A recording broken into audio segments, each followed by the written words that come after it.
बरं का मंडळी, मर्दानी खेळ म्हटले की मर्द मराठा आठवतो, मावळा आठवतो आणि आठवते तलवारबाजी, दांडपट्टा. यो असं फिरतो का नाही, पण तो आपल्या मातीत ती जन्माला आलं, आपल्या मातीत रुजलं, आपल्या मातीत टिकवण्याचा माणसांनी प्रयत्न केला. पण महाराष्ट्राबाहेर ते कसं टिकाव ते फार अवघड असतं. आणि तरी सुद्धा ते जर टिकवण्याचा प्रयत्न होत असेल तर आपण मात्र त्याला दाद दिलीच पाहिजे. स्वागत करूया, सुरतहून येत आहेत आटके पारहून साईनाथ ग्रुप.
काय बोलू मी तेच बोलेन कदाचित जे परीक्षक बोलणार आहे, असंच होईल. पण मला एवढंच म्हणायचं की खेळण्यातली सुद्धा सायकल मी दातानी म्हणजे नाही असं कसं बघू, दात बघू. अरे दात नाही तो जबडाच अख्खा मानेपासून. म्हणजे काय आहे ते, तुम्हीच बोला बरं, तुम्हीच बोला. मला सगळ्यात ग्रेट वाटलेली गोष्ट तुमच्या ह्याच्यात, आम्ही मर्दानी खेळ पाहिले पण स्त्रियांचं पार्टिसिपेशन आणि ते इतकं छान होतं. काही नसताना खूप काही असा तुमचा परफॉर्मन्स होता. मला नेहमी वाटते की आपले व्यायाम जे आहेत, जसं आम्ही थिएटरमध्ये म्हणतो की प्रॉपर्टी खूप असू नये आपण आपले ह्युमन रिसोर्सेस वापरावेत. आपलेच हात, आपलेच पाय, त्यालाच घेऊन असं वरतून उचलावं. त्याच्यातनं काय काय घडू शकतं, तर ते बघायला खूप मजा आली. थँक्यू. उर्मिलाजी, किती गोष्टी यांनी एका ॲक्टमध्ये केल्या की म्हणजे ठरवलं तरी त्याच्यावर बोलायला पण आम्हाला म्हणजे कितीतरी विचार करावा लागेल ते. आणि मी तर मला वाटतं टाळ्या पण वाजवायचे विसरून गेलेले. आणि तुम्ही पिंक साडीमध्ये इतक्या तुमच्यात इतकी ग्रेस आहे की मजा आली बघायला. म्हणजे तुम्ही डान्स करतानाही तीच होती, खाली बसतानाही तीच होती आणि सगळी म्हणजे ग्रेसफुल आहात तुम्ही खूप. आणि ही मुलं म्हणजे काय, मला वाटतं कुठेही ती डोक्यावरती फिरू शकतील, कुठल्याही सरफेसवरती. मला वाटतं ते असे उलटे पुलटे राहून असे आपले वा मी तर असाच राहणार आहे असं बहुतेक करत असं. मला असं वाटतं की हे जेव्हा रेल्वेने किंवा कुठेही जातात त्यांची तिकीटं नसतात, तसे बॅगेज आहेत वरती असे घेऊन फिरतात. त्यामुळे अनेक गोष्टी तुम्ही केल्यात एका ॲक्टमध्ये. त्यामुळे एकदम असा थ्रिलिंग आणि एकदम असा रोमांच आणणारा असा ॲक्ट होता, प्रश्नच नाही याच्याबाबत. अप्रतिम, मजा आली खूप. तुम्ही सगळे महाराष्ट्रीयन गुजरातमध्ये सुरतमध्ये आधीपासून आहात का कसं? खूप पूर्वीपासून 3-4 पिढ्यापासून आहेत.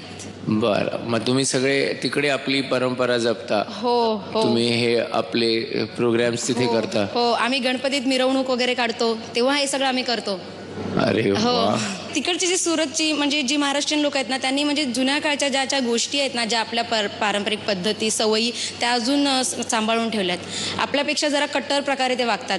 आणि मला नेहमी असं वाटतं की माणूस आपल्या भूमीपासून जितका दूर जातो तितका तो आपल्या कल्चरला जास्त जपतो आणि कुरवाळून ठेवतो खरं तर. आता पदकं किती मिळतात तुम्हाला ते पाहूया आपण. मकरंद सर, 10 पदक. 10 पदकं. Thank you, sir. 10 पदकं. 10 पदकं. उर्मिलाजी, 10 पदक. 10 पदकं. सी